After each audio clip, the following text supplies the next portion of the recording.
En 1981, 2 personnes ont disparu sans laisser de traces dans les jungles de l'Amazonie bolivienne.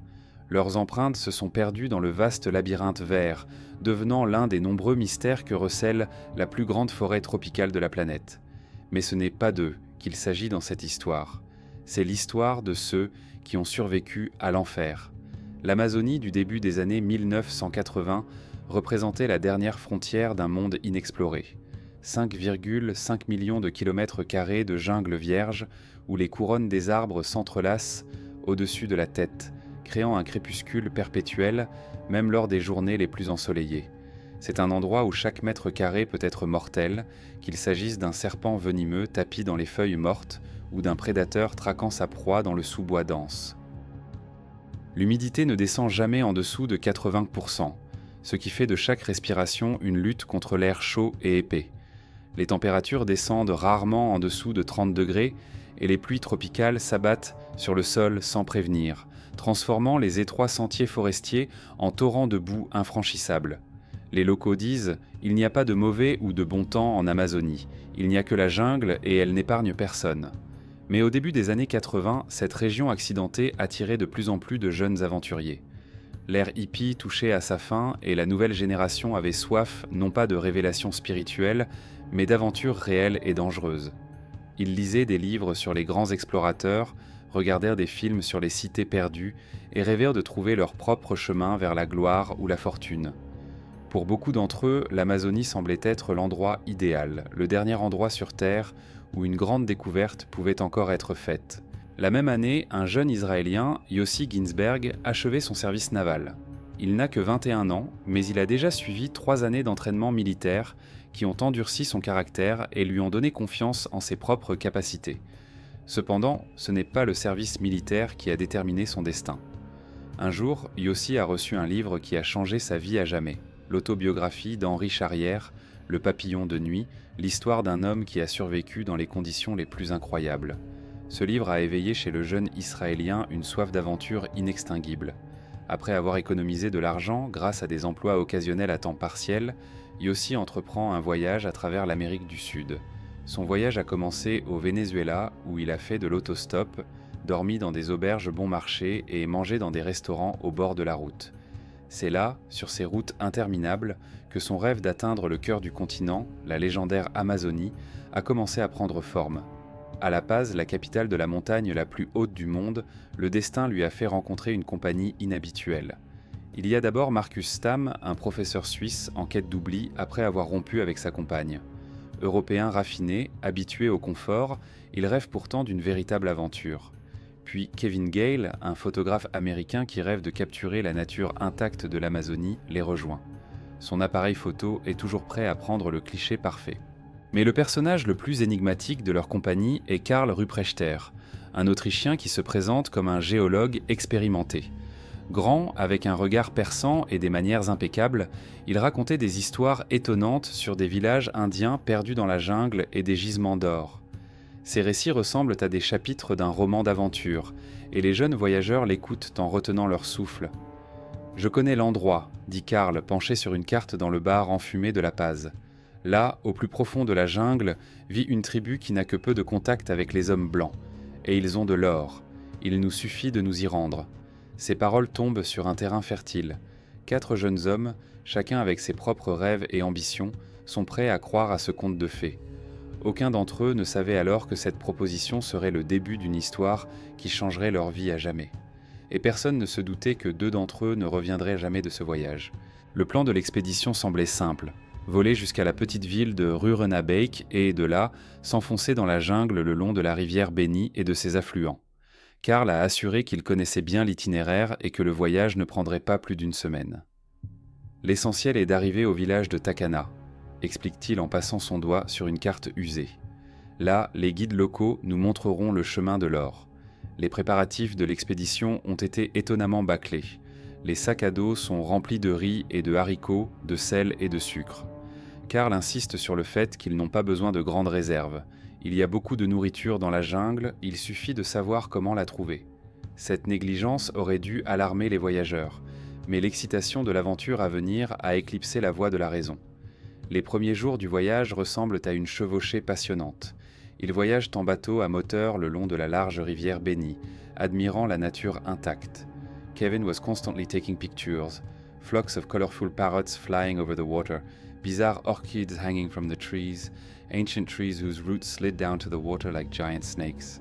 Mais plus ils s'enfoncent dans la jungle, plus l'atmosphère change. La rivière se rétrécit, le courant s'accélère. De grands arbres surplombent l'eau, créant un tunnel vert à travers lequel la lumière pénètre à peine. Les bruits de la jungle sont de plus en plus forts et inquiétants. Cris d'oiseaux invisibles, bruissements dans les sous-bois, éclaboussures étranges dans l'eau sombre. Le 5e jour, ils atteignent le petit village d'Asaryamas, situé au confluent des rivières Twishi et Asaryamas. C'était le dernier avant-poste de la civilisation avant l'immense mer de jungle. Les indigènes regardent le groupe d'étrangers avec perplexité. Un vieil Indien, secouant la tête, dit quelque chose dans sa propre langue. Un interprète expliquera plus tard ces paroles. « La saison des pluies est proche, vous ne pouvez pas aller dans la jungle maintenant. » Mais l'avertissement est resté lettre morte. Le lendemain matin, laissant derrière eux les derniers signes de civilisation, les 4 voyageurs s'enfoncent dans la forêt. Aucun d'entre eux ne se doute qu'ils ont franchi une ligne invisible au-delà de laquelle les règles du monde ordinaire ne s'appliquent plus. Un défi les attend, auquel aucun d'entre eux n'est préparé. La jungle accueille les voyageurs avec une chaleur étouffante et des hordes d'insectes. L'air est si humide que leurs vêtements n'ont pas le temps de sécher, devenant un terrain propice aux champignons et aux moisissures. Chaque pas est difficile, car les pieds s'enfoncent dans la terre gonflée et des lianes acérées s'accrochent à leurs vêtements, laissant des égratignures sanglantes sur leur peau. Après 3 jours de voyage, il est devenu évident que les réserves de nourriture fondaient à une vitesse catastrophique. Le riz et les haricots, qui semblaient suffisants à la base, disparaissaient à une vitesse alarmante ici. Karl, comme il l'avait promis, a essayé de trouver de la nourriture dans la jungle. Un matin, il revient au camp avec un singe mort. « Voici notre déjeuner », annonce-t-il en jetant la carcasse ensanglantée sur le sol. Ce petit déjeuner a marqué un tournant pour tout le groupe. Lorsque Karl revint au camp, un étrange sourire se dessina sur son visage. Il tient dans ses mains la carcasse d'un petit singe dont les yeux sans vie semblent fixer les voyageurs d'un air de reproche. Le sang suintait encore de la blessure à la tête de l'animal, laissant des taches sombres sur le sol humide. « Voici la solution à nos problèmes de nourriture », annonce Karl en sortant un couteau. Ses gestes sont assurés, presque mécaniques, comme s'il avait déjà fait cela plusieurs fois. Marcus, qui jusqu'alors était resté assis en silence près du feu, pâlit fortement et se détourna. « Je ne le mangerai pas, dit-il d'une voix tremblante. Pas le singe.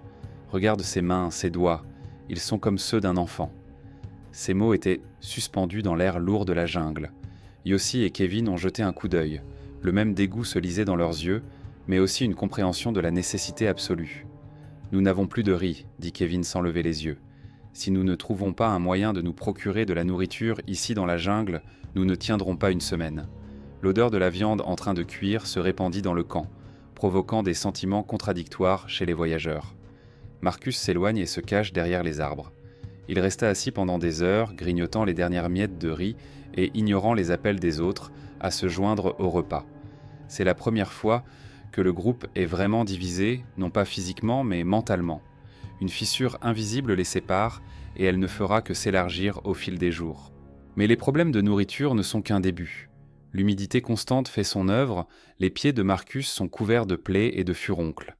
Chaque pas lui causait une douleur insupportable et il commença bientôt à prendre un sérieux retard sur le groupe. « Je ne peux pas aller plus loin », avoue-t-il un soir, alors qu'ils établissent le campement. Ses jambes offrent un spectacle horrible. La peau se détache par couches, laissant apparaître la chair enflammée. L'atmosphère au sein du groupe devient de plus en plus tendue. Yossi et Kevin jettent des regards de plus en plus mécontents sur Marcus, dont la faiblesse ralentit leur progression. Karl, quant à lui, devient de plus en plus irritable. Ses histoires d'or et de villages perdus sonnaient maintenant comme une méchante raillerie.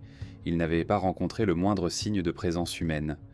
Le soir, assis près d'un faible feu, ils tentent de déterminer leur position sur la carte. Mais l'humidité a transformé le papier en une masse molle et la boussole semble être devenue folle, son aiguille s'agitant d'un côté à l'autre comme si elle était paniquée. Peu à peu, ils réalisent la terrible vérité. Ils sont perdus dans l'un des endroits les plus dangereux de la planète. Et puis la pluie est arrivée.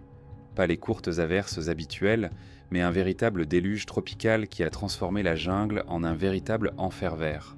C'est alors que Karl a fait l'annonce qui allait changer à jamais le destin de tout le groupe.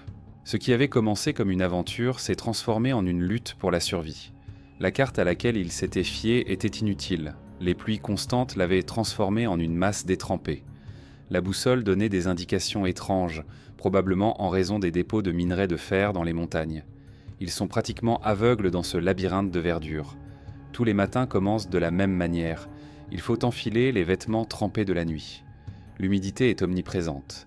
Elle dégouline des feuilles, s'infiltre à travers les abris de fortune, transforme le sol sous leurs pieds en un véritable bourbier.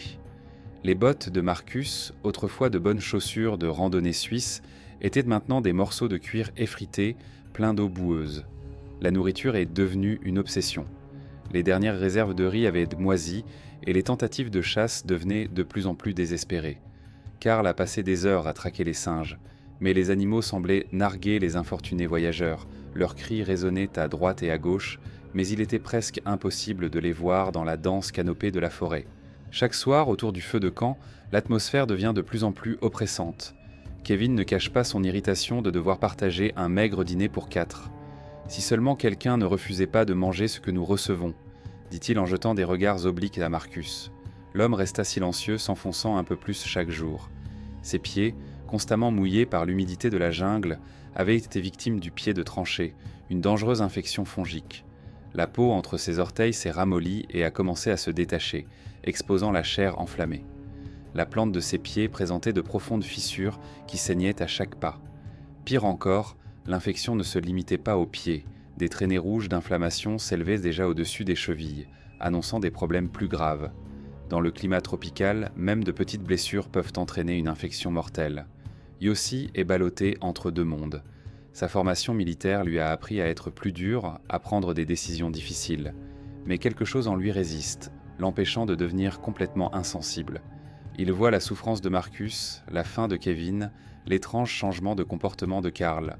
Et Karl, chaque jour il y avait quelque chose de nouveau dans ses yeux, quelque chose d'effrayant. Ses histoires sur l'or devenaient de plus en plus confuses, il se contredisait souvent. Une nuit, Jossi se réveilla en entendant un bruit et vit Karl assis près du feu, marmonnant quelque chose pour lui-même en allemand. À la lumière des braises, son visage semblait un masque figé dans un étrange sourire. Le dénouement arriva lorsqu'ils atteignirent le confluent des deux rivières. La vue qui s'offrait à eux était majestueuse et effrayante, les eaux sombres de la Tuichi s'engouffrant dans l'étroit canyon, créant des tourbillons et des rapides. C'est là que Karl fit la déclaration qui allait diviser le groupe à jamais. Il n'y a que 2 chemins au-delà, et les 2 peuvent mener à la mort. Le canyon de San Pedro les accueille avec un rugissement d'eau assourdissant. La rivière Tuichi, jusqu'alors relativement calme, s'est transformée en un torrent déchaîné, coincé entre des falaises abruptes. L'eau sombre grondait contre les rochers acérés, créant des nuages d'embrun et de dangereux tourbillons. Même de loin, il était clair que cette partie de la rivière ne pardonnait pas les erreurs. « Tu ne peux pas nager ici, » dit Karl d'une voix inhabituellement ferme. « J'ai déjà vu des rapides comme celui-ci. Il tue même les plaisanciers expérimentés. » Il resta silencieux un moment, comme s'il rassemblait ses pensées, puis ajouta ce qu'il aurait dû dire au début du voyage. « De plus, je ne sais pas nager. » Les mots tombèrent comme une pierre dans l'eau stagnante. Kevin se tourna brusquement vers lui. « Comment ça, tu ne sais pas nager ? Tu nous as amenés ici, au cœur de la jungle, sans même savoir nager ?» Il n'y avait pas que de la surprise dans sa voix. C'était de la pure rage. « Nous avons 2 options, » poursuit Karl, ignorant la colère de Kevin. « Nous pouvons marcher le long de la rivière Ipurama jusqu'au village, ou nous pouvons essayer de contourner les rapides le long de la rive et continuer le rafting en dessous du canyon. » Il déplia les restes d'une carte montrant les itinéraires suggérés. Un silence pesant s'installe dans le groupe. Chacun réalise que cette décision peut être une question de vie ou de mort. Marcus, qui tient à peine debout, regarde la rivière en furie avec un mélange de peur et de désespoir.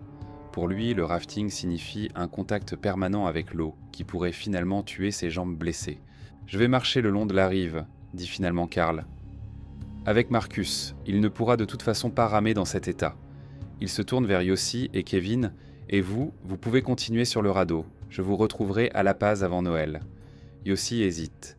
Quelque chose dans ce plan lui semble profondément erroné. L'entraînement militaire le dit.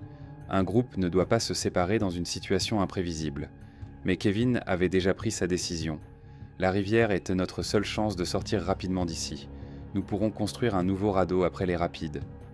Les dernières minutes qu'ils ont passées ensemble se sont déroulées dans une atmosphère étrange et oppressante. Ils partagent le reste de leurs provisions, échangent des poignées de main. Marcus avait l'air perdu, comme s'il avait déjà le pressentiment de quelque chose de terrible. « Je te verrai à La Paz », dit-il à voix basse. Ce sont les derniers mots que Yossi et Kevin l'ont entendu prononcer.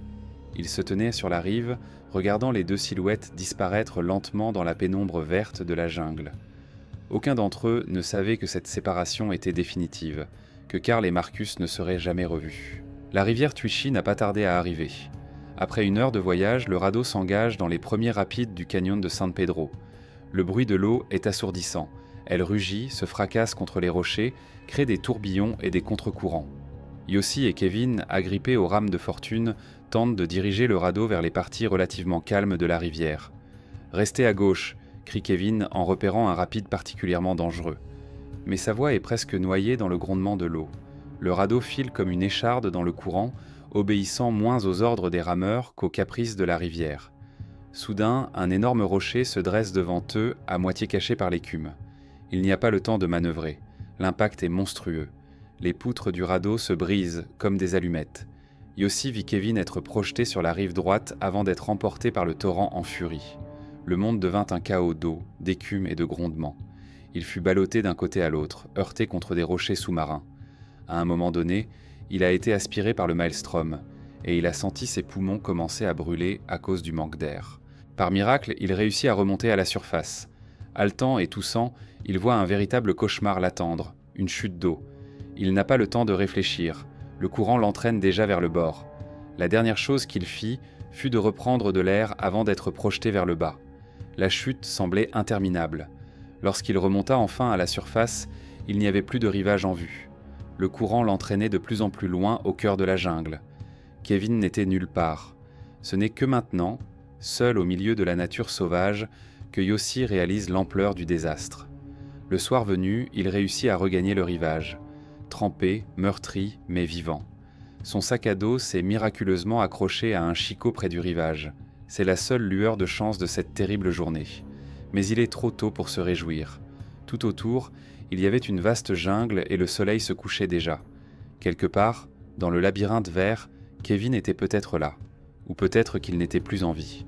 Ce que Yossi ne savait pas, c'est qu'à cet instant, le défi le plus terrifiant de sa vie allait commencer. 19 jours de lutte pour la survie dans certaines des jungles les plus dangereuses de la planète. 19 jours qui changeront sa vie à jamais.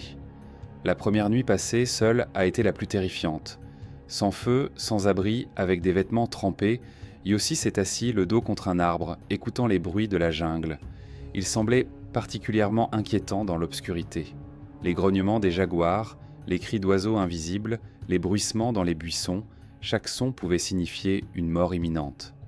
Le matin, le sac à dos sauvé fait l'objet d'un premier inventaire. De la nourriture trempée, une boîte d'insectifuges, un briquet enveloppé dans du polyéthylène, il est miraculeusement resté sec. Mais le principal problème est l'inconnu. Yossi n'a aucune idée de l'endroit où il se trouve. La rivière l'a emporté si loin que tout repère est perdu. Au même moment, à quelques kilomètres en amont, Kevin lutte lui aussi pour sa survie. Le courant l'a projeté sur une berge rocheuse, endommageant gravement ses jambes. Chaque pas lui causait une douleur insupportable, mais il savait que rester sur place signifiait une mort certaine. Jour après jour, la situation devient de plus en plus désespérée. Yossi a essayé de trouver de la nourriture dans la jungle, mais c'était plus difficile qu'il ne l'avait imaginé. La plupart des fruits qu'il a trouvés n'étaient pas mûrs ou étaient pourris. Il apprend à pister les nids d'oiseaux pour y trouver des œufs, mais cela ne suffit pas à soutenir ses forces. Les pluies ne s'arrêtent jamais. Ses vêtements n'ont jamais le temps de sécher et la peau de Yossi est bientôt couverte de plaies douloureuses. Il tremble de froid la nuit et s'épuise à cause de la chaleur et de l'humidité le jour. Mais le pire, ce sont les insectes. Des hordes de fourmis, de moustiques et d'autres créatures suceuses de sang l'attaquent sans cesse. Le 5e jour, il a découvert quelque chose de terrifiant dans sa peau. De petites mouches blanches se déplaçaient sous sa peau. Les larves de mouches s'étaient introduites sous sa peau et le dévoraient vivant. Chaque mouvement de ces parasites était douloureux, mais il n'y avait aucun moyen de les faire sortir. Le 7e jour, Yossi fit une rencontre qui aurait pu être la dernière.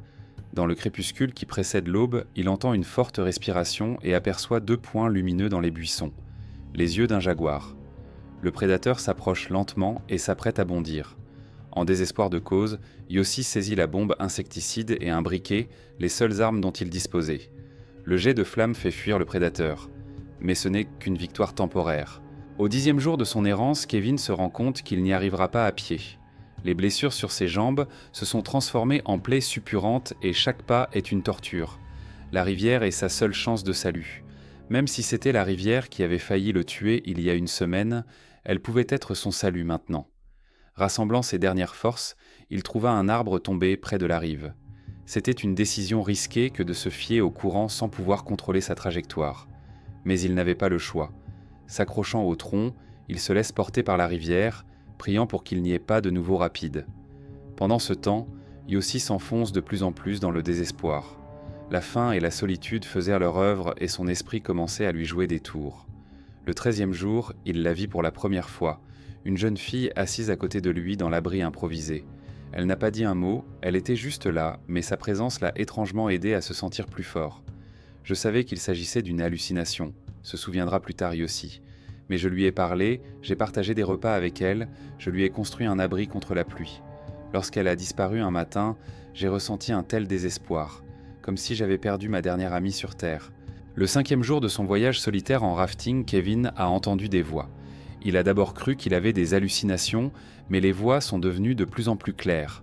Sur la rive opposée, il aperçoit 2 Indiens armés. Rassemblant ses dernières forces, il crie en espagnol « Aidez-moi ». Les Indiens venaient du village de San José, celui-là même qu'il cherchait depuis si longtemps. Ils ont sorti Kevin de la rivière et l'ont amené au village. Mais sauver un homme, c'est commencer à en chercher un autre. Dès que Kevin s'est un peu remis, il s'est immédiatement rendu à La Paz pour organiser une opération de recherche. Quant à Yossi, il est toujours dans l'enfer vert de l'Amazonie. Il ne savait pas que les secours étaient en route. Il ne savait pas que Kevin avait survécu. Il ne savait pas que le destin lui préparait sa dernière épreuve, la plus sévère, avant de lui offrir le salut. Au 17e jour de survie solitaire, Yossi entend le bruit d'un moteur. L'avion de l'équipe de recherche passe juste au-dessus de sa tête, mais l'épaisse canopée de la jungle le cache aux yeux des sauveteurs. Ce moment a été le plus terrifiant de tous les jours de l'épreuve. Lorsque l'avion est parti, je me suis effondré dans la poussière et j'ai éclaté en sanglots, se souviendra plus tard Yossi. Pour la première fois, je voulais vraiment mourir. À La Paz, entre-temps, un véritable drame s'est déroulé. Kevin, à peine remis de ses blessures, passe d'un consulat à l'autre implorant de l'aide. Au consulat israélien, on lui promet un soutien. Mais lorsqu'il se tourne vers le consulat autrichien pour demander de l'aide afin de retrouver Karl, c'est la stupeur. Karl Ruprechter, le consul l'interroge. Cet homme est recherché par Interpol. Ce n'est pas un géologue, c'est un criminel. Mais tous ces événements restent inconnus de Yossi. Il a continué à patauger le long de la rivière, n'espérant plus être secouru. Ses jambes saignent, son corps est couvert de piqûres d'insectes et d'ampoules. Il dormait très peu par crainte des prédateurs et mangeait ce qu'il pouvait, principalement des escargots et des œufs d'oiseaux.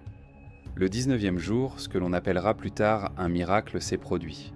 Tico Tudela, un guide local engagé pour les recherches, a dirigé son bateau vers un petit chenal, un endroit qui ne faisait même pas partie de la zone de recherche. Quelque chose m'a dit de tourner là, a-t-il raconté plus tard. Sur le rivage inconscient, gisait un homme qui ressemblait davantage à un cadavre. C'était Yossi. Lorsqu'il a ouvert les yeux dans le bateau, la première personne qu'il a vue était Kevin. J'ai cru qu'il s'agissait d'une autre hallucination, avouera Yossi plus tard. Mais lorsque Kevin m'a entouré de ses bras, j'ai réalisé que c'était réel. J'ai survécu. Il a fallu à Yossi 3 mois d'hospitalisation pour revenir à la vie. Mais même après son rétablissement physique, il n'était plus la même personne. « La jungle m'a changé pour toujours », dit-il. « Elle m'a appris à apprécier les choses simples, une gorgée d'eau potable, des vêtements secs, la chaleur humaine. Karl et Marcus n'ont jamais été retrouvés. Malgré de nombreuses opérations de recherche, la jungle a entretenu le mystère. Peut-être sont-ils morts de faim ou de maladie. Peut-être ont-ils été rattrapés par l'un des nombreux dangers de l'Amazonie. Ils font désormais partie de la légende noire de ces lieux, rappelant à quel point il est dangereux de sous-estimer le pouvoir de la nature. 10 ans plus tard, Yossi est retourné dans ces lieux, mais avec un objectif différent. En collaboration avec la population locale, il a créé le Chalalan Ecological Lodge, qui est devenu un symbole de la coexistence pacifique entre l'homme et la jungle. L'Amazonie a essayé de me tuer, dit-il, mais elle m'a finalement appris à vivre. Cette histoire est devenue une légende, rappelant que l'esprit humain peut vaincre l'adversité. Mais elle reste aussi un avertissement pour tous ceux qui se risquent à défier la nature sauvage sans y être préparés. Car la jungle ne pardonne pas les erreurs et ne donne pas de seconde chance. Et quelque part dans ces profondeurs verdoyantes persiste le mystère de la disparition de 2 hommes partis à la recherche d'un or fantomatique. L'histoire de Yossi Ginsberg fait réfléchir à beaucoup de choses, sur l'étroitesse de la frontière entre l'aventure et la tragédie, sur la vulnérabilité de l'homme moderne face à la faune et à la flore, et bien sûr à quel point il est important d'être attentif aux signaux d'alarme que le destin nous envoie. Qu'est-ce qui a poussé 4 jeunes gens à faire confiance à un étranger et à s'embarquer pour un voyage mortel ? S'agit-il d'une simple arrogance juvénile ou de quelque chose de plus, l'éternel désir humain de regarder au-delà de l'horizon, d'aller un peu plus loin que les autres ? Et la tragédie aurait-elle pu être évitée s'ils avaient tenu compte des avertissements de la population locale ? Qu'auriez-vous fait à la place de Yossi lorsque le groupe a décidé de se séparer ? Auriez-vous suivi votre ami Kevin, que vous connaissiez à peine, ou auriez-vous choisi la route la plus sûre, comme cela semblait être le cas à l'époque avec Karl et Marcus ? Écrivez vos réflexions dans les commentaires. Je suis très intéressé par ce que vous pensez. Si vous avez aimé cette histoire, n'oubliez pas de l'aimer et de vous abonner à la chaîne. Il y aura beaucoup d'autres histoires étonnantes sur des personnes qui ont défié les éléments et réussi à survivre dans les circonstances les plus incroyables. En attendant, prenez soin de vous et n'oubliez pas que la plus grande aventure consiste parfois à rester en vie. Rendez-vous dans les prochains numéros. Dans la jungle amazonienne, il existe une règle simple. Si vous vous perdez, vous disposez d'un maximum de 72 heures avant que la forêt ne vous engloutisse à jamais. En mai 2002, 2 touristes américains ont entrepris ce qui devait être une randonnée de 2 heures sur un sentier bien tracé près d'une petite auberge brésilienne. Ils ont emporté quelques bouteilles d'eau et des collations pour une journée. 6 jours plus tard, l'un d'eux était prêt à se suicider pour mettre fin à ce cauchemar. Ce qui s'est passé dans la plus grande forêt tropicale de la planète prouve que parfois, les pièges les plus terrifiants ne sont pas créés par la nature, mais par un simple mot mal compris. Le projet a coûté 6 000 $ et a nécessité 4 ans d'attente. Pour David Boyer, étudiant en économie de 23 ans, il s'agissait d'un investissement méthodique dans un rêve, un voyage en Amazonie avec Crystal Ramsey, 21 ans. Boyer ne correspondait pas à l'image d'un aventurier. Pourtant, ses économies, accumulées grâce à son salaire de caissier dans un magasin de vidéos, devaient donner vie à une idée qui avait germé 4 ans plus tôt. En 1998, il a rencontré Crystal Ramsey. Contrairement à Dave, Crystal avait une passion évidente, inhabituelle pour une étudiante en ingénierie, travailler avec les grands prédateurs. Elle s'intéressait non seulement aux animaux sauvages, mais plus particulièrement aux grands prédateurs, lions, tigres et cougars. Ce domaine exigeait non seulement des connaissances, mais aussi un caractère particulier, la capacité de rester calme face à un danger évident. Ils étaient unis par un intérêt commun pour la faune sauvage, et c'est alors que l'idée d'un voyage en Amazonie a germé, une décision qui allait devenir déterminante pour leur avenir. Leur relation amoureuse a pris fin 1 an plus tard, en raison de la distance. Crystal est partie travailler avec les lions en Afrique du Sud, tandis que Dave est resté aux États-Unis. Cependant, le projet d'un voyage commun est resté d'actualité et, pour Dave, il a pris une dimension supplémentaire. Il voyait ce voyage comme une occasion de reconstruire leur relation en surmontant ensemble les difficultés. Mais il y avait une variable critique dans cette équation dont Boyer n'avait pas conscience. Ramsey suivait un traitement pour dépression clinique et prenait des antidépresseurs puissants. Ce fait non divulgué introduisait dans leur voyage un élément de risque qui ne pouvait être pris en compte dans aucun plan. Le 24 mai 2002, après un long voyage à travers São Paulo et Manaus, Dave et Crystal ont atteint leur destination finale, l'auberge de jeunesse Amazonia. Il s'agissait d'un bâtiment simple situé dans un endroit complètement isolé, à la lisière de la forêt vierge qui était la destination de leur voyage. Ils ont été accueillis par l'hôtesse, la brésilienne Neil Maldonado. La communication était compliquée par sa connaissance limitée de l'anglais.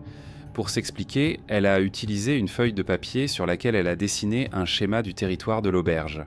Elle a ensuite tracé une ligne au-delà du schéma indiquant un itinéraire touristique connu sous le nom de Sentier Blanc. Selon elle, le sentier commençait derrière la cuisine, était balisé par des flèches blanches et formait une boucle menant à la rivière et revenant au point de départ. Au cours de cette brève explication, une erreur de traduction importante s'est produite. Pour indiquer la destination de l'itinéraire, Nail Maldonado a utilisé le mot portugais Igarapé, qu'elle a traduit en anglais par rivière. Cependant, dans le dialecte local, Igarapé ne désigne pas une rivière à débit important, mais plutôt un petit ruisseau forestier ou un marécage. Pour Dave et Crystal, le mot rivière évoquait l'image d'un point de repère important, peut-être avec des signes de civilisation comme un embarcadère ou un village. Le matin du 28 mai, ils ont préparé leur équipement pour une petite randonnée. Leur sac à dos contenait des collations légères, 3 litres d'eau, un produit anti-moustique, un couteau suisse et une petite boussole attachée au bracelet de la montre de Dave.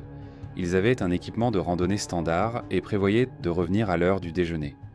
En quittant l'auberge par une matinée ensoleillée, ils étaient de bonne humeur. Le rêve qu'ils poursuivaient depuis 4 ans commençait à se réaliser. Ils ont laissé derrière eux la sécurité relative de l'auberge. Ils sont entrés dans un écosystème forestier de 7 millions de kilomètres carrés, un environnement où la visibilité est limitée à quelques mètres et où tout repère peut être trompeur. Le 28 mai à 10h, Dave Boyer et Crystal Ramsey se sont mis en route. Le sentier, connu sous le nom de Sentier Blanc, était large, clairement visible et, comme on leur avait dit, balisé par des flèches blanches tracées à la craie sur les troncs d'arbres.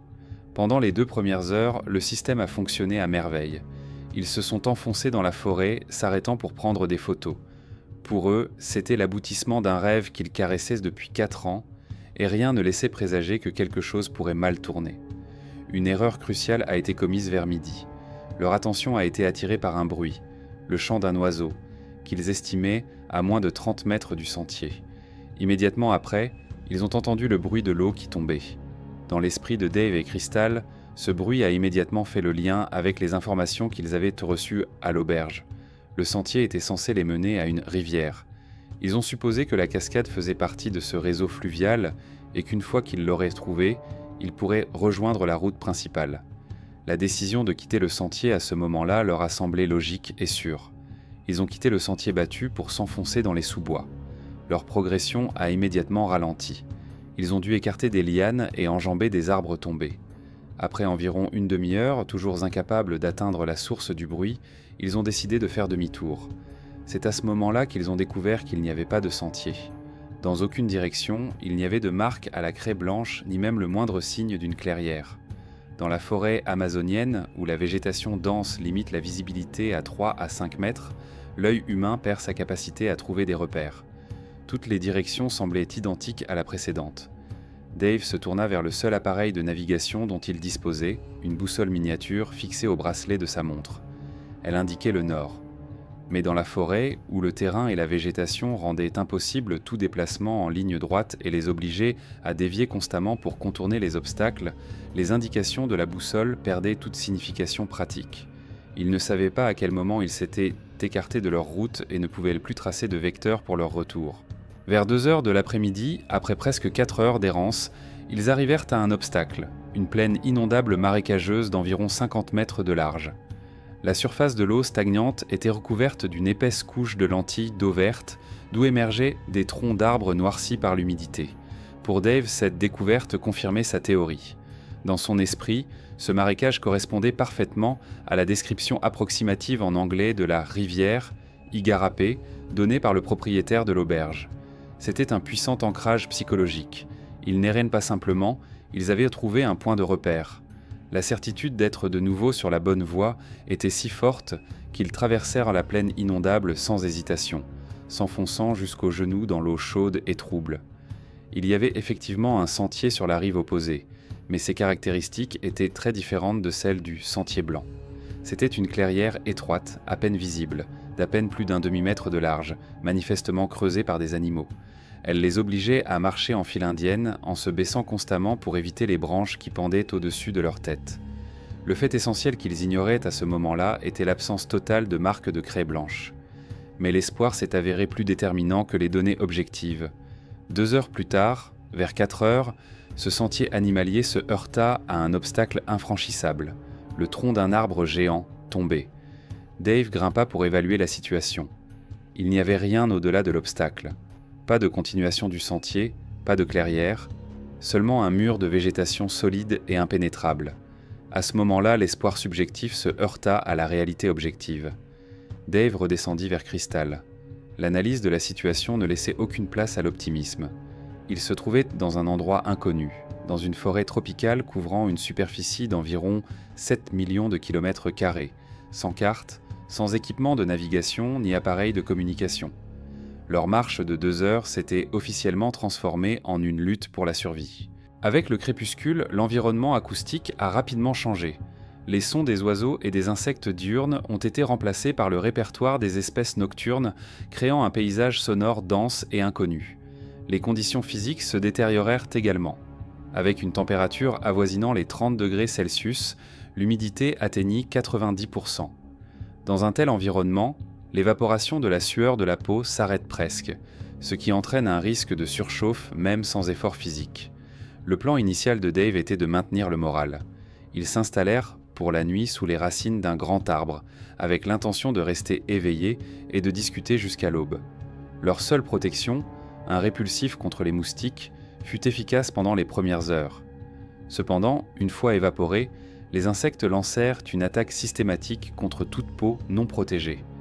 À cela s'ajoutait un autre facteur, l'obscurité totale.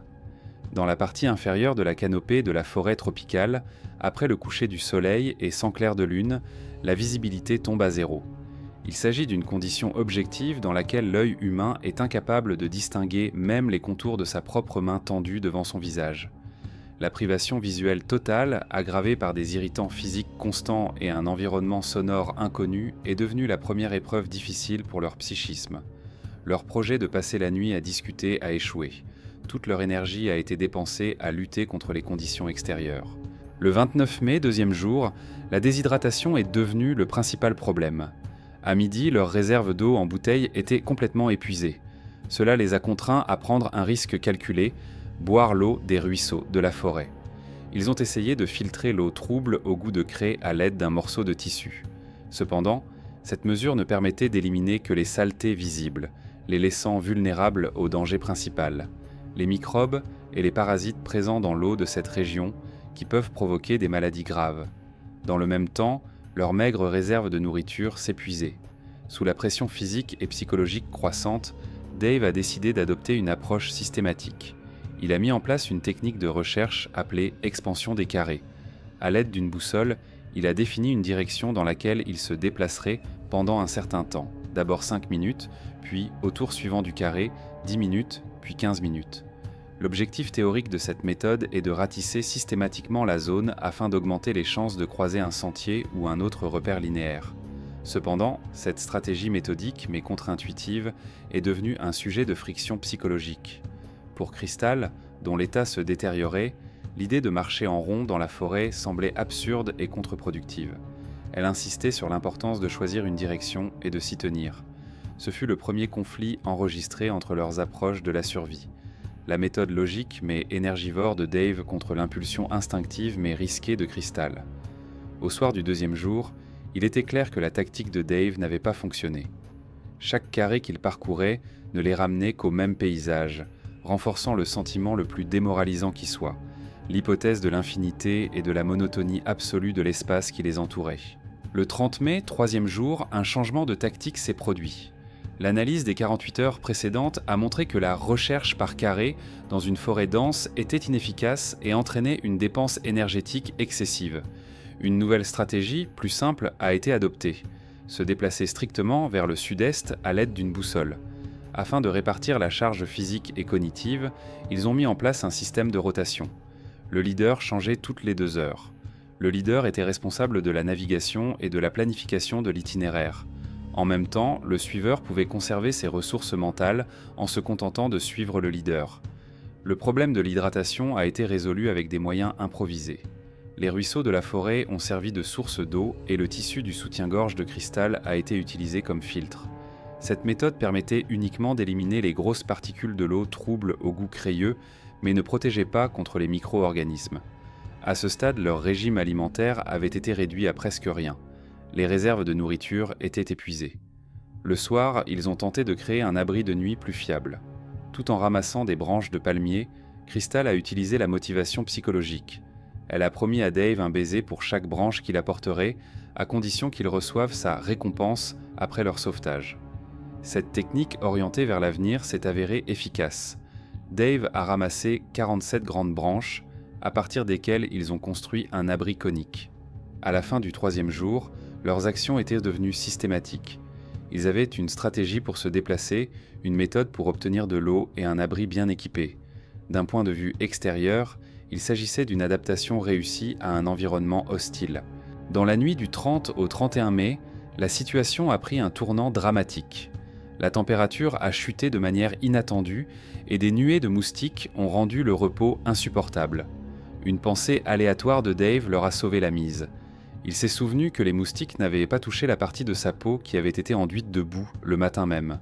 Cette simple observation les a poussés à prendre une décision qui aurait semblé folle dans la vie quotidienne. Ils ont creusé un trou d'environ 1 mètre de profondeur dans le sol et ont complètement recouvert leur corps de boue provenant d'un ruisseau. La méthode s'est immédiatement avérée efficace. La couche de boue a créé une barrière que les insectes ne pouvaient pas franchir. Pour la première fois en 72 heures, ils ont pu dormir. Cependant, vers minuit, la solution à un problème en a créé un autre, plus grave. Une averse tropicale s'est abattue, dont l'intensité n'a cessé d'augmenter. Leur abri, le trou boueux, a commencé à fonctionner comme un collecteur d'eau.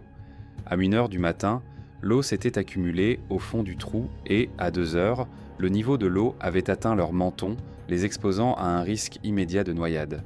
Dans l'obscurité totale, sous une pluie battante, ils ont été contraints de quitter leur piège et de chercher refuge à l'air libre. Ils se sont réfugiés contre le tronc d'un grand arbre, à la merci de la tempête. Des éclairs illuminaient la scène chaotique toutes les quelques secondes, des torrents d'eau et le bruit des arbres qui tombaient tout autour. La combinaison de vêtements mouillés et de basse température a provoqué une hypothermie rapide. Des frissons incontrôlables en ont été le premier symptôme. La seule méthode dont ils disposaient pour réduire la perte de chaleur était de se blottir les uns contre les autres. Ils passèrent le reste de la nuit dans cette position, attendant l'aube. Le matin du 31 mai, l'épreuve physique de la nuit précédente fut remplacée par une épreuve psychologique. Après avoir souffert d'hypothermie et de stress, le comportement de Crystal changea radicalement.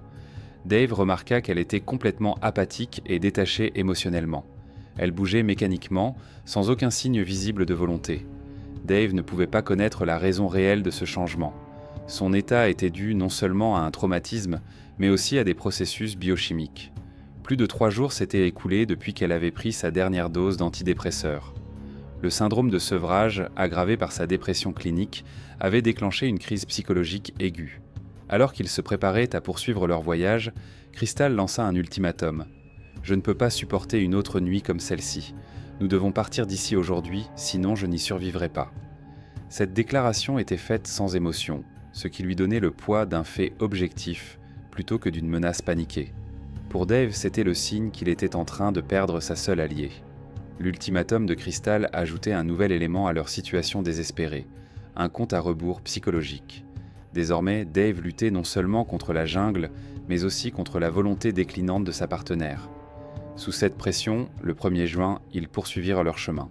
Soudain, la forêt s'ouvrit devant eux et ils débouchèrent sur une clairière sablonneuse. Après 4 jours passés dans un monde vert clos, où tout ce qu'ils pouvaient voir était un mur de feuilles à quelques mètres de leur visage, cette rupture dans la végétation eut un effet puissant sur eux. La possibilité de voir le ciel, de sentir le soleil et de respirer de l'air sec soulagea temporairement leur sentiment d'oppression et d'enfermement. Cependant, cet espoir était trompeur. Ils ont remarqué des harpies, des prédateurs qui servent de bio-indicateurs dans les arbres entourant la clairière. Ces oiseaux ne nichent que dans les zones les plus profondes et les plus intactes de la forêt, ce qui confirmait objectivement leur isolement complet. Le soir venu, l'état psychologique de Dave a également commencé à vaciller. Il a attrapé une mouche et, assis sur le sable, lui a systématiquement arraché les pattes et les ailes. En psychologie de la survie, un tel comportement est interprété comme un déplacement. Face à une menace incontrôlable, une personne projette son impuissance sur un objet qu'elle peut contrôler. C'était le symptôme d'un profond effondrement intérieur et de l'acceptation de l'issue probable. À la fin du 5e jour, Dave et Crystal avaient atteint un point d'épuisement physiologique et psychologique. Toute résistance supplémentaire semblait inutile. Dans cette situation, Dave a formulé une stratégie finale. Il a proposé de fixer une date limite à 18h le lendemain. S'ils ne trouvaient pas de solution d'ici là, ils cesseraient de se battre pour leur vie. Crystal a accepté sans discuter, ce qui témoignait de leur désespoir commun. Il leur restait un jour pour trouver le salut ou accepter la mort. Pour la première fois depuis longtemps, Dave, athée convaincu, se tourna vers Dieu. Ce n'était pas une prière consciente, mais plutôt une sorte de marchandage psychologique, un appel désespéré typique des situations impliquant une perte totale de contrôle. Il promit de croire s'il recevait un signe et s'il survivait. Cependant, la décision clé prise ce matin-là fut différente. Dave exprima une idée qui déplaça leur attention de la survie vers la préservation de leur dignité humaine. Il insista pour qu'avant l'heure fixée, ils trouvent de l'eau et se lavent, se purifiant de la saleté. Selon lui, ils devaient affronter leur faim non pas comme des animaux traqués, mais comme des êtres humains.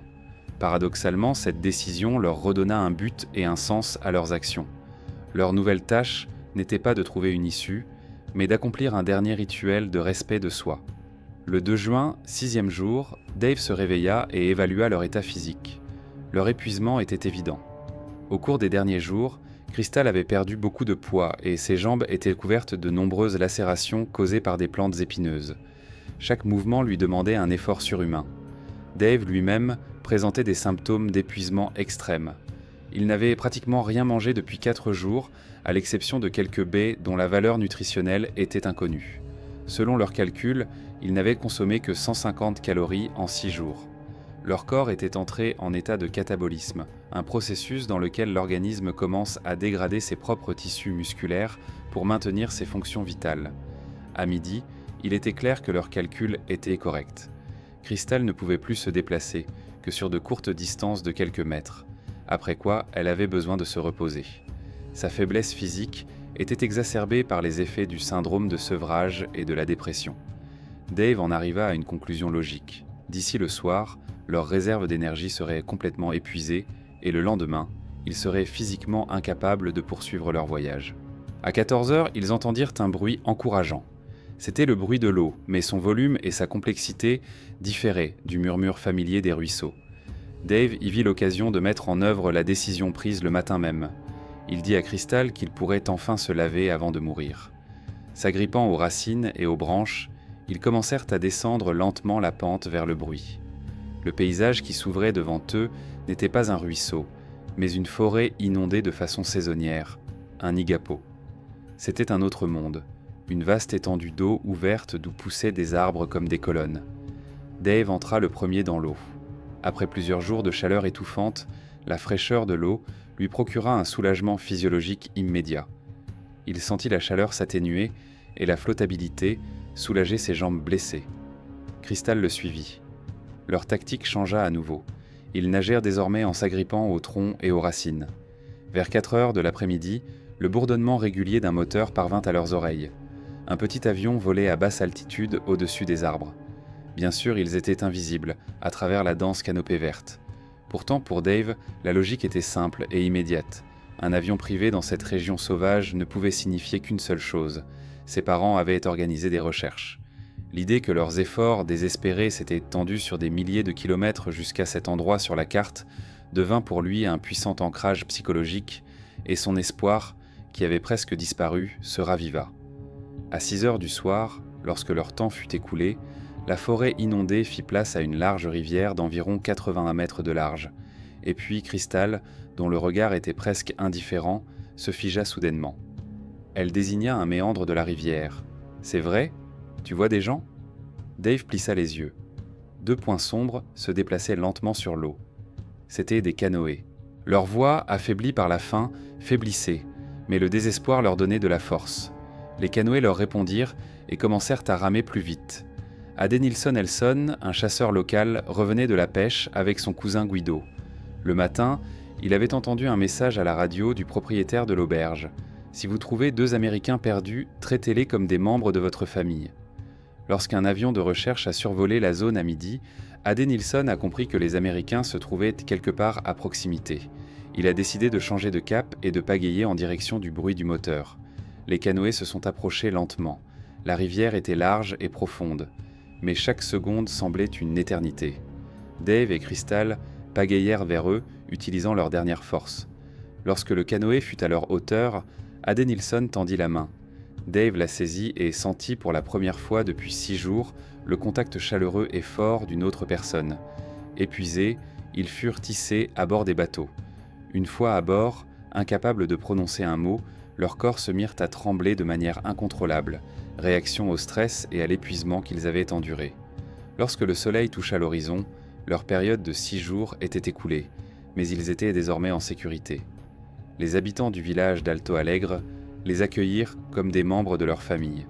Malgré leur propre pauvreté, ils leur donnèrent tout ce qu'ils pouvaient, des vêtements propres, de la nourriture chaude et des médicaments pour soigner leurs blessures. Deiva et Crystal furent placés dans une école qui avait été transformée en hôpital temporaire. Les femmes de la région se relayèrent pour rester avec elles, leur donnant du thé chaud avec du sucre et de la soupe. 2 jours plus tard, elles ont été emmenées dans un hôpital de la ville de Mowes. Les médecins ont été surpris de voir qu'elles étaient en relativement bonne santé. Certes, elles avaient perdu beaucoup de poids et leur corps était couvert de centaines de piqûres et de blessures causées par des épines. Cependant, elles n'avaient contracté aucune maladie tropicale grave et ne souffraient d'aucune gelure. Dave a appelé ses parents depuis l'hôpital et, pour la première fois de sa vie, leur a dit « Je vous aime ». Ils sont restés au Brésil jusqu'à la mi-juillet. Dave a insisté pour retourner au village d'Alto Alegre avec des cadeaux pour ceux qui les avaient sauvés. Ils ont apporté des vêtements, des médicaments et des jouets pour les enfants. La ville a organisé une véritable fête en leur honneur avec de la musique et des danses. Mais les changements les plus importants les attendaient chez eux. Dave a radicalement revu ses priorités dans la vie. Il a quitté l'économie et est devenu professeur de sciences dans un lycée. Il a construit une maison utilisant l'énergie solaire et géothermique. Il a organisé une collecte de fonds pour protéger les jaguars en Bolivie, inspiré par le travail de Crystal avec les grands félins. Mais il y avait une obsession dans sa vie. Dave était convaincu que leur survie commune dans la jungle était le destin, un signe qu'ils étaient faits l'un pour l'autre. Pendant les 10 années qui suivirent, il espéra retrouver Crystal, ce qui l'empêcha de nouer des relations avec d'autres femmes. Ce n'est qu'en 2012, 10 ans après l'Amazonie, qu'il accepta le fait que leurs chemins s'étaient séparés pour toujours. Crystal déménagea en Californie du Sud et devint bénévole pour une organisation de protection de la faune sauvage en Bolivie. Elle continua à travailler avec les grands félins, mais la jungle avait laissé une marque profonde dans son psychisme. Sa dépression s'est aggravée, nécessitant un traitement à long terme. Leur histoire est devenue un exemple édifiant pour des milliers de touristes. Un simple malentendu sur un mot a déclenché une série d'événements qui ont failli leur coûter la vie. Dans la jungle amazonienne, il n'y a pas de petites choses. Il n'y a que des décisions, dont chacune pourrait être la dernière. Cependant, cela a également prouvé ce dont une personne est capable lorsque sa vie est en jeu. Les statistiques montrent que les chances de survivre dans la jungle sans formation après 72 heures sont inférieures à 10%. Dave et Crystal ont tenu 144 heures et ont survécu. Ils ont été sauvés par leur soutien mutuel, leur décision rationnelle dans les moments critiques et un peu de chance. Mais surtout, ils ont été sauvés par la gentillesse d'inconnus qui ont entendu leur appel à l'aide et ne sont pas passés leur chemin. L'histoire de Dave et Crystal nous fait réfléchir à la frontière ténue entre les rêves et l'imprudence. Leur comportement peut-il être qualifié d'irresponsable ? 2 jeunes Américains se sont aventurés dans la jungle sans carte, sans provisions et sans équipement approprié. D'un autre côté, ils ont fait confiance au propriétaire de l'auberge locale qui leur a assuré que l'itinéraire était sûr. Où se situe la frontière entre une prudence raisonnable et une peur paranoïaque de voyager ? Et peut-on condamner des personnes qui, dans un état d'épuisement et de désespoir extrême, choisissent de quitter la vie de manière contrôlée plutôt que de subir une lente agonie ? Ou cette décision montre-t-elle que l'esprit humain est capable de conserver sa dignité, même face à la mort ? Leur sauvetage a été rendu possible grâce à la simple gentillesse humaine d'Adenilson Elson, qui a entendu le message radio et a décidé d'aider ces inconnus. Dans un monde où l'on entend de plus en plus parler de cruauté humaine, de tels exemples nous font croire au meilleur. Écrivez dans les commentaires ce que vous en pensez. Dave et Crystal étaient-ils des touristes irresponsables ou simplement victimes d'un accident? Vaut-il la peine de risquer sa vie pour réaliser un rêve d'enfant? Merci d'avoir regardé la vidéo jusqu'à la fin. Prenez soin de vous et à bientôt dans les prochains épisodes.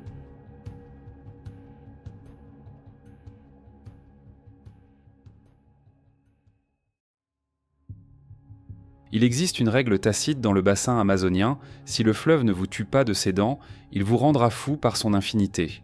C'est un enfer vert couvrant la moitié de la superficie de l'Europe, où chaque méandre cache soit un prédateur, soit un tourbillon capable d'entraîner tout un bateau au fond. Les tribus locales croient que le fleuve a une âme, ancienne, affamée et impitoyable envers les étrangers. Depuis des milliers d'années, elle engloutit des gens, ne laissant derrière elle que des légendes que les mères murmurent à leurs enfants. En 2007, Martin Strel, un nageur excentrique originaire de Slovénie, a décidé de défier cet enfer, armé uniquement de palmes et d'une croyance presque mystique en sa propre invulnérabilité. Son objectif était simple mais fou: devenir la première personne à traverser à la nage l'Amazone dans son intégralité, de sa source au Pérou à son embouchure dans l'océan Atlantique. Mais cette histoire, qui a fait la une des journaux du monde entier, cache plus qu'un simple record sportif. Elle cache la vérité sur ce que le fleuve a fait à son esprit, et pourquoi le fantôme de l'Amazone le hante encore dans ses cauchemars. Pour comprendre pourquoi un homme a volontairement choisi de se jeter dans les mâchoires de l'enfer vert, il faut remonter dans son passé, dans un village yougoslave d'après-guerre où la peur avait un visage particulier. Martin Strel n'a pas toujours été un conquérant des fleuves. Jusqu'à l'âge de 45 ans, sa vie a été un kaléidoscope de recherche et de fuite. Il était guitariste de flamenco professionnel, dont les doigts tiraient des cordes la même douleur féroce et passionnée qu'il mettrait plus tard dans chaque coup de rame. Il était un joueur qui pariait tout dans les casinos de Ljubljana et de Zagreb, habitué à vivre selon le principe du tout ou rien. Il a même été juge dans des concours de beauté et figurant dans des films, une ombre sur l'écran de quelqu'un d'autre. Mais peu importe qui il essayait de devenir, il restait toujours un garçon fuyant son père. Franjo Strel, son père, était agriculteur, alcoolique et tyran. Ses poings lourds et sa ceinture de cuir semblaient défier les lois de la physique dans leur maison. Martin se souvenait comment son père le battait pour la moindre offense, en lui criant des mots qui restèrent gravés dans sa mémoire pour toujours. « Tu n'es qu'un bon à rien, tu ne seras jamais rien ». La nuit, son père l'enfermait souvent dans la grange, où le garçon dormait sur la paille, à côté des vaches. C'est là, dans l'obscurité, dans l'odeur du foin et du fumier, que sa mère, Maria, lui laissait secrètement du pain et du fromage. Elle ne pouvait pas le protéger par la force, mais ses petits gestes d'amour ont appris à Martin que la survie est une résistance silencieuse et obstinée. Une fois, fuyant une nouvelle crise de rage alcoolisée de son père, Martin, âgé de 9 ans, courut vers un ruisseau sale près de la ferme et, ne sachant pas nager correctement, sauta dans l'eau. Son père courut le long de la rive en criant des menaces, mais le garçon était plus rapide dans l'eau. Il nagea plusieurs kilomètres jusqu'à ce que son poursuivant abandonne. Ce jour-là, Martin découvrit une grande vérité. L'eau ne frappe pas, ne juge pas, n'humilie pas. Elle vous porte ou vous noie. Tout est juste. Le ruisseau devint son refuge, puis toutes les rivières du monde devinrent une arène où il pouvait vaincre le fantôme de son père encore et encore. Son fils Borut, qui allait devenir le manager et l'ange gardien de l'expédition Amazonie, prononcera plus tard cette phrase clé: « Mon père ne se contente pas de nager. Il combat des démons sur les rivières. » En 2007, Martin était déjà un vétéran de ces combats. Il avait déjà conquis 3 grands fleuves, le Danube en Europe, le Mississippi en Amérique et le Yangtze en Chine, établissant des records mondiaux et gagnant le surnom de « l'homme-poisson ». Chacun de ces fleuves était hostile à sa manière. Le Danube était pollué par les déchets industriels, le Mississippi regorgeait de barges et d'alligators, et les eaux du Yangtze étaient si toxiques que pendant les 10 derniers jours de la traversée, les médecins lui ont fait des transfusions sanguines quotidiennes. Il a survécu partout, ce qui lui a donné un dangereux sentiment d'invulnérabilité. Il croyait avoir appris à comprendre le langage de l'eau qu'il pouvait négocier avec n'importe quel fleuve. Sa préparation pour l'Amazone fut l'aboutissement de son excentricité. L'entraînement physique, 20 km par jour dans la piscine, n'était que la partie émergée de l'iceberg. La préparation principale se déroulait dans l'obscurité. Martin s'enfermait pendant plusieurs heures dans le sous-sol humide et froid de sa maison à Ljubljana. Là, dans un silence complet, seulement rompu par le bruit des gouttes d'eau, il essayait de devenir un animal. Il méditait, s'imaginant comme un anaconda glissant dans les profondeurs, puis comme un caïman rôdant près du rivage. Il voulait se débarrasser de la peur humaine et fusionner avec l'essence primitive de la jungle. L'expédition était prévue à grande échelle avec un budget d'1 million de dollars et une équipe internationale de 22 personnes, comprenant des médecins, des navigateurs, des traducteurs et une équipe de tournage. Ils avaient tout ce qu'il fallait, des téléphones satellites au sonar pour détecter les piranhas. Martin Strel était absolument convaincu de réussir. Il était prêt à affronter les crocodiles, les piranhas et les pirates. Mais il n'avait pas pris en compte une chose. Le fleuve lui-même avait des plans tout à fait différents pour lui. Le 1er février 2007, à l'aube, le village d'Atalaya, au Pérou, semblait être le dernier bastion du monde humain. L'air était épais et humide, sentant les feuilles pourries et le diesel. Le chaman local, agitant un bouquet d'herbes fumantes devant Martin, récita des formules magiques, demandant aux esprits du fleuve la permission pour que l'homme-poisson traverse leur domaine. Quelques minutes plus tard, enduit d'un mélange explosif de lanoline, de vaseline et d'essence, Martin s'est jeté dans l'eau trouble couleur café. Cette étape était le point de non-retour. Les premières heures de la traversée se sont déroulées dans un rythme monotone. Ses bras fendaient l'eau comme des pistons, tandis que l'équipe du bateau d'assistance surveillait sa trajectoire et mesurait ses performances. L'illusion de contrôle était encore forte. Puis la rivière a montré les dents. Borut, le fils de Martin, fut le premier à remarquer un mouvement près de la rive envahi par la végétation. Une ombre sombre se glissa silencieusement hors des mangroves. C'était un caïman noir de 2 mètres, le prédateur le plus agressif de l'écosystème amazonien, dont les mâchoires sont capables de broyer les os des tortues. Il se dirigeait droit vers Martin. Une panique silencieuse s'empara du bateau. Borut se figea avec ses jumelles, le visage pâle. Le médecin a attrapé la trousse de premier secours et a préparé l'adrénaline. Ils ont crié, mais leurs voix ont été couvertes par le bruit du moteur et les éclaboussures de l'eau. Martin, plongé dans sa transe intérieure, ne voyait et n'entendait rien. Il nageait droit vers le prédateur. Pendant 30 secondes, qui ont semblé une éternité à l'équipage, ils ont regardé impuissants l'homme et le monstre se rapprocher. Puis le caïman, agitant paresseusement sa queue, disparut dans les profondeurs. Martin nagea à l'endroit où il se trouvait quelques instants auparavant, sans se rendre compte qu'il était à 2 doigts de la mort. L'équipe poussa un soupir de soulagement, mais cet incident fut pour elle une révélation.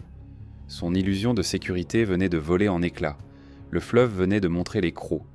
Mais l'équipe allait bientôt se rendre compte que les prédateurs les plus dangereux de ces eaux ne sont pas toujours recouverts d'écailles.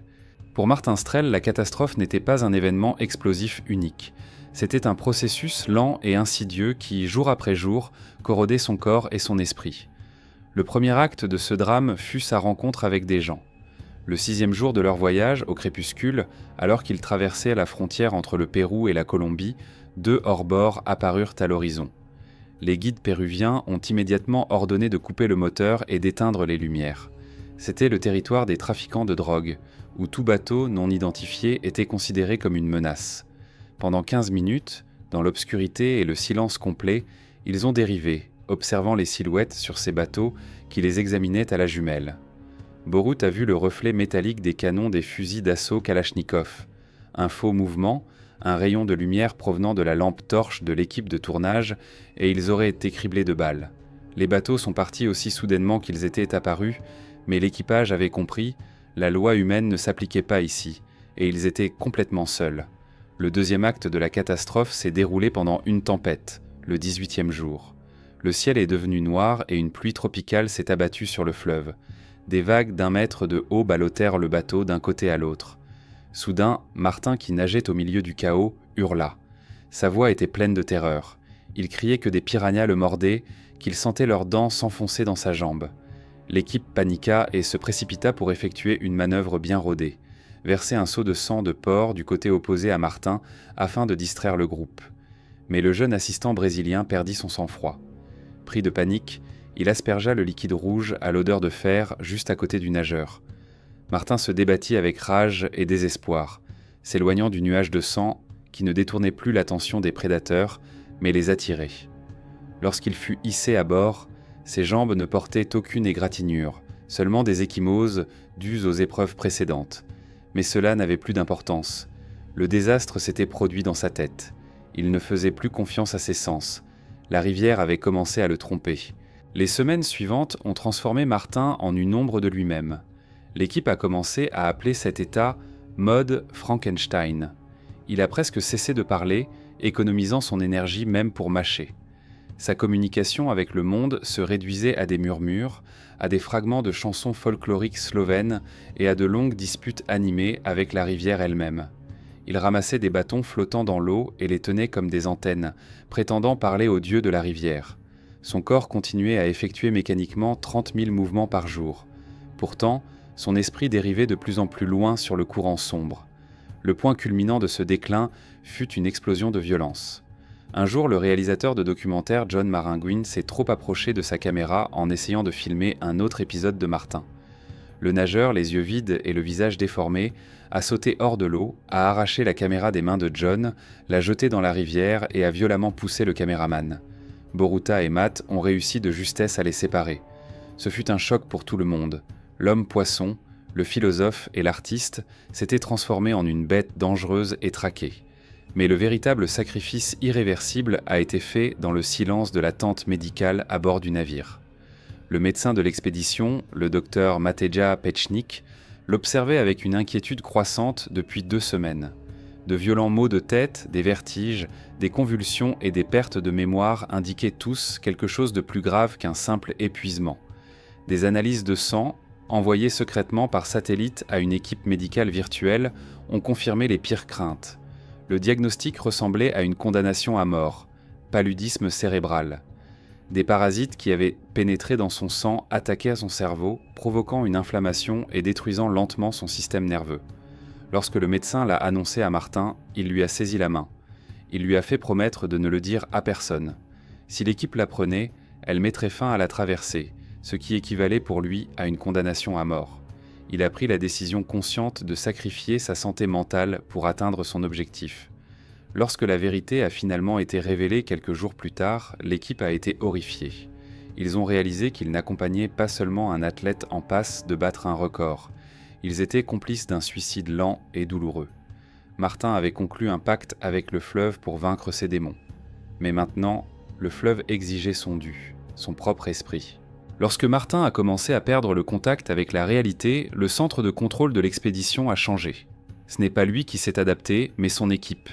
Elle est devenue son système nerveux externe, un esprit collectif qui a pris le contrôle du maintien en vie de son corps, devenu une machine obstinée mais presque dépourvue de volonté pour nager. Borut est passé de manager à infirmier. Sa tâche principale n'était plus de planifier l'itinéraire, mais de lutter contre l'épuisement de son père. Le corps de Martin, en mode économie d'énergie totale, avait déjà du mal à digérer les aliments solides, et lui-même était trop apathique pour manger seul. L'équipe a dû lui fournir des mélanges liquides riches en calories qu'il pouvait boire en quelques gorgées. Pendant ce temps, le docteur Mateja Pečnik et son équipe virtuelle de médecins se sont battus 24 heures sur 24 pour préserver sa santé. Une unité de soins intensifs improvisée a été mise en place à bord du navire où il a reçu des perfusions intraveineuses d'antibiotiques et de médicaments antipaludiques, ainsi que des stéroïdes pour réduire un dangereux œdème cérébral. La nuit, pendant que Martin dormait 2 à 3 heures d'affilée, agité, il soignait ses blessures externes. La peau de ses jambes avait été irritée par ses palmes.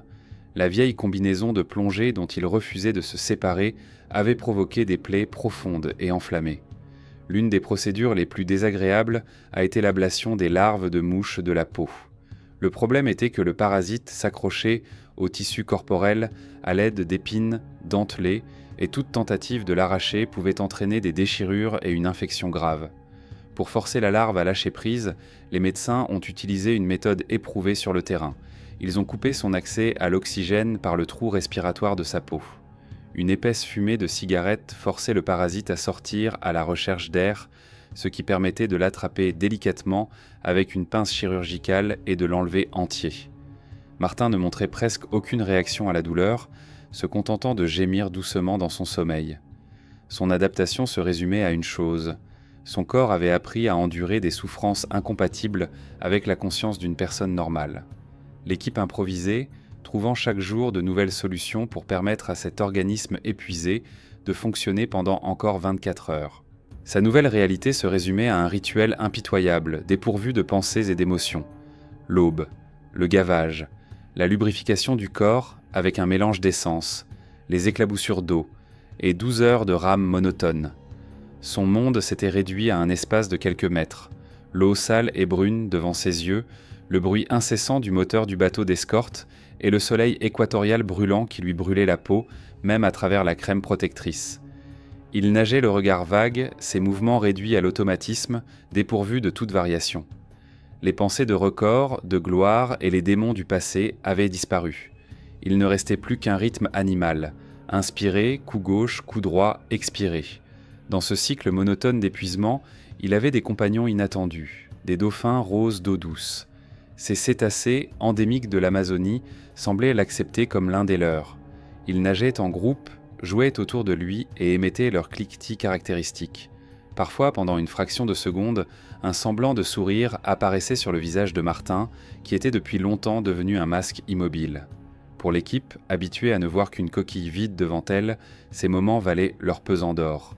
Ils échangèrent des regards, et quelqu'un prenait note dans le journal de bord. Toute preuve que leur Martin était toujours là, à l'intérieur, était d'une grande importance. Mais le plus souvent, ils ne voyaient que son regard vide, fixé dans le vide. Au 50e jour de la traversée, il avait perdu 12 kilos. La couche de graisse qui lui servait d'isolant et de réserve d'énergie avait presque disparu.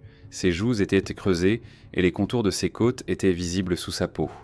Son corps fonctionnait à la limite de ses capacités, mais tous les membres de l'équipe comprenaient que la véritable attaque irréversible ne visait pas ses muscles.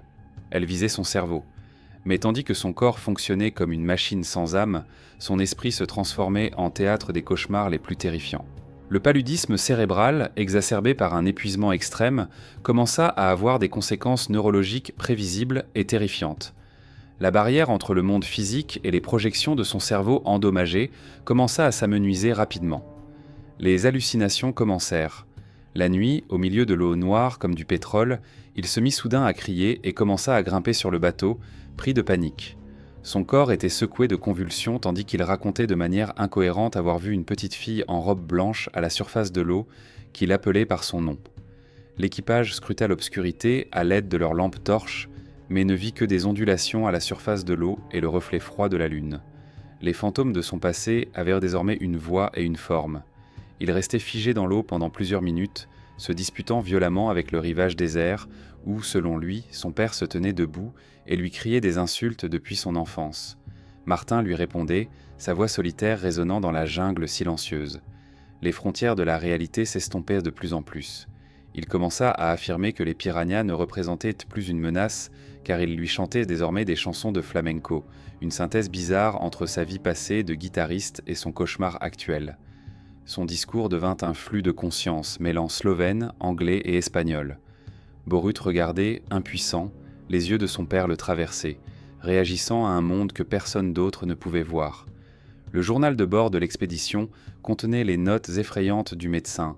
Le patient est complètement désorienté, sa conscience est confuse, le pronostic est défavorable. Il ne naviguait plus sur l'Amazone, il se noyait dans le fleuve de ses propres souvenirs. Au 60e jour de l'expédition, la situation avait atteint un point critique. Le docteur Petchnik a présenté à l'équipe un ultimatum étayé par les données des moniteurs médicaux. Son rapport était clair, la tension artérielle de Martin était constamment à 200-120, ce qui, en médecine, est classé comme une crise hypertensive avec un risque élevé d'accident vasculaire cérébral ou de crise cardiaque. Son cœur fonctionnait à la limite de ses capacités et pouvait s'arrêter à tout moment. L'équipe a pris une décision collective, tenter une intervention forcée. Lorsque Martin, épuisé, fut à nouveau hissé à bord, il fut accueilli par l'ensemble du groupe clé. Le médecin, sans émotion inutile, lui présenta les faits médicaux, expliquant que chaque accident vasculaire cérébral supplémentaire pourrait être le dernier. La voix de Borut se brisa lorsqu'il demanda à son père de penser à sa famille et d'arrêter cette folie. Matt lui barra silencieusement le chemin vers l'eau. Martin, qui les avait écoutés d'un air absent, a lentement fixé son regard sur eux. Puis, sans un mot, il a repoussé son fils, a contourné Matt et a sauté à nouveau dans l'eau sombre. Ce saut était sa réponse, un rejet définitif de la logique et de l'instinct de conservation. Sa motivation initiale, combattre les fantômes du passé, avait fait son temps. Désormais, ils étaient animés par autre chose, quelque chose que l'équipe ne pouvait pas comprendre. Le lendemain, il se tourna vers eux et leur dit avec un calme effrayant : « L'Amazone m'écoute. Vous voyez comme elle est calme, elle reste calme pour moi. » Il retira sa combinaison de plongée, affirmant qu'il faisait désormais partie de cet écosystème et que les piranhas et les caïmans l'avaient accepté. À ce moment-là, l'équipe a réalisé que leur mission avait changé de manière irrévocable. Ils n'aidaient plus un athlète à établir un record. Ils accompagnaient un homme qui avait perdu le contact avec la réalité, dont la volonté n'était pas motivée par un objectif, mais par une idée obsessionnelle et irrationnelle. La dernière partie du voyage s'est déroulée dans le delta de l'Amazone, un gigantesque labyrinthe de centaines de canaux où l'eau douce du fleuve rencontre l'océan Atlantique. Ici, un nouveau facteur est apparu, annulant tous les calculs, la marée océanique. 2 fois par jour, un puissant contre-courant stoppait complètement la progression de Martin. Pendant des heures, il continuait à travailler mécaniquement avec ses mains, mais le traceur GPS indiquait une progression nulle, voire négative. Cela l'épuisait physiquement et mentalement. Son corps, qui avait perdu plus de 12 kilos de masse musculaire et graisseuse pendant l'expédition, a fini par lâcher. Il ne pouvait plus manger ni boire seul. À la fin de chaque étape, l'équipe soulevait son corps inerte pour le hisser à bord, car il n'avait même plus la force de s'agripper à la corde. Borut décrira plus tard cet état avec une phrase pleine d'humour noir : « C'était comme s'occuper d'un nouveau-né. Si ce nouveau-né avait été un vieil homme slovène têtu, obsédé par la conquête de l'Amazonie. » L'état de Martin affectait l'équipe. Les conversations à bord se sont calmées, remplacées par des ordres brefs et professionnels. Le docteur Pechnik ne le quittait presque jamais, vérifiant constamment son moniteur cardiaque et son tensiomètre. Sa principale préoccupation était la possibilité que Martin se noie dans l'eau en raison d'une crise de vomissement soudaine causée par l'épuisement. À la tension générale s'ajoutait l'information concernant la Pororoca, une vague de marée pouvant atteindre 6 mètres de haut qui se forme périodiquement à la jonction du fleuve et de l'océan. Bien qu'elle ne fût pas prévue, l'équipe savait que l'Amazone était imprévisible. Il ne restait plus que quelques kilomètres, mais désormais, le principal ennemi de Martin n'était plus le courant ou les piranhas, mais son propre cœur épuisé. Le 7 avril, 66e jour de l'expédition, un silence tendu régnait à bord du bateau d'assistance. Toute l'attention était concentrée sur l'écran du navigateur, où un point clignotait à l'approche des coordonnées finales. Dans l'eau, Martin se déplaçait comme une machine. Sa technique de nage avait depuis longtemps disparu, laissant place à des mouvements brusques et puissants. Chaque mouvement de bras lui demandait un effort visible. Chaque respiration s'accompagnait d'un sifflement. L'équipe l'observait en silence, enregistrant chaque mètre parcouru. Lorsque le navigateur émit un bip aigu, confirmant que l'objectif avait été atteint, les mouvements de Martin ne s'arrêtèrent pas immédiatement. Son corps se relâcha et se balança mollement sur les vagues, maintenu à flot uniquement par un faible courant. Il avait nagé 5268 km. Les événements qui suivirent étaient dépourvus de toute solennité et ressemblèrent davantage à une évacuation d'urgence. L'équipage l'a rapidement tiré le long du navire et l'a hissé sur le pont. Il était conscient mais ne répondait pas aux paroles, son regard était vague. Sans perdre une minute, alors que le navire se dirigeait à toute vitesse vers le port de Belena, le docteur Pechnik procédait déjà à un premier examen et mettait en place une perfusion intraveineuse. Une ambulance les attendait à terre. De là, il a été transporté à l'unité de soins intensifs, où s'est déroulée la véritable fin de cette histoire. Les médecins ont classé son état comme critique. Pendant 3 jours, ils ont travaillé à stabiliser sa tension artérielle et à supprimer la dangereuse infection paludéenne à l'aide de puissants médicaments intraveineux. Il n'y a pas eu de cri de victoire ni de champagne. Il n'y avait que le travail calme et méthodique des médecins sauvant une vie humaine et le silence profond et assourdissant de l'équipe, consciente du prix qui avait été payé pour en arriver là. Les conséquences de sa traversée de l'Amazone ont hanté Martin longtemps après son retour en Slovénie. Les mois qui ont suivi se sont transformés en une guerre silencieuse et invisible pour se rétablir. Les 2 souches de paludisme qu'il avait contractées avaient gravement endommagé son foie et ses reins, ce qui l'a contraint à suivre une rééducation de plusieurs mois et à lutter constamment contre une fatigue chronique, une épreuve difficile pour un homme habitué à des efforts extrêmes. Sa tension artérielle a mis longtemps à revenir à la normale, et les cicatrices des coups de soleil et des blessures non cicatrisées sont devenues la carte de sa souffrance. Mais les blessures les plus profondes n'étaient pas sur son corps. Le fantôme de l'Amazone venait le hanter dans ses cauchemars. Il se noyait encore et encore dans des eaux troubles, entourées d'ombres et de voix. Les démons qu'il avait combattus toute sa vie n'avaient pas disparu. Le fleuve leur avait simplement donné de nouvelles formes aquatiques. Mais c'est dans cette lutte que la chose la plus fantastique a commencé. L'énergie destructrice, presque suicidaire, qu'il avait poussée au fond de la rivière exigeait un exutoire.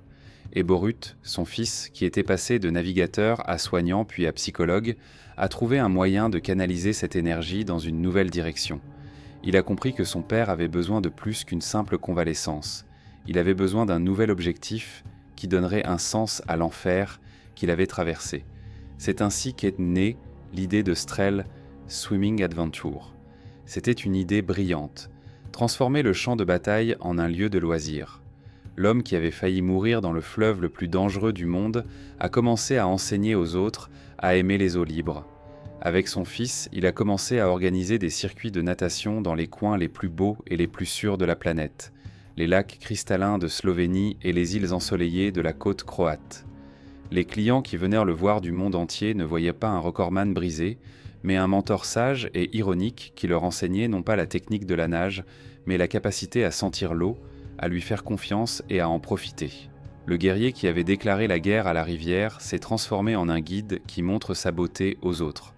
Aujourd'hui, quand on regarde Martin, les cheveux gris et le sourire aux lèvres, diriger un groupe de nageurs dans les eaux azurées de l'Adriatique, il est facile de croire qu'il a trouvé la paix. Mais son histoire nous enseigne que les rivières les plus profondes coulent en nous. A-t-il finalement fait taire cette voix dans la grange qui lui criait qu'il n'accomplirait jamais rien? Ou a-t-il simplement appris à nager plus vite qu'elle? Cette question restera probablement sans réponse pour toujours.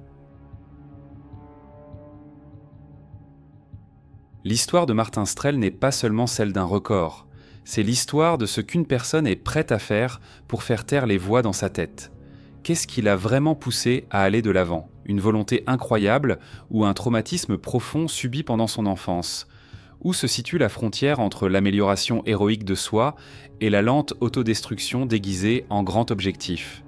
Est-il possible de vaincre ces démons intérieurs en combattant des forces extérieures? Ou s'agit-il simplement d'une des façons les plus sophistiquées de leur échapper? Partagez votre opinion dans les commentaires. Nous lisons tout et sommes toujours heureux de participer à des discussions animées. N'oubliez pas d'aimer la vidéo si vous l'avez regardée jusqu'à la fin. Abonnez-vous à la chaîne pour ne manquer aucune nouvelle histoire. Prenez soin de vous et à bientôt dans les prochains épisodes.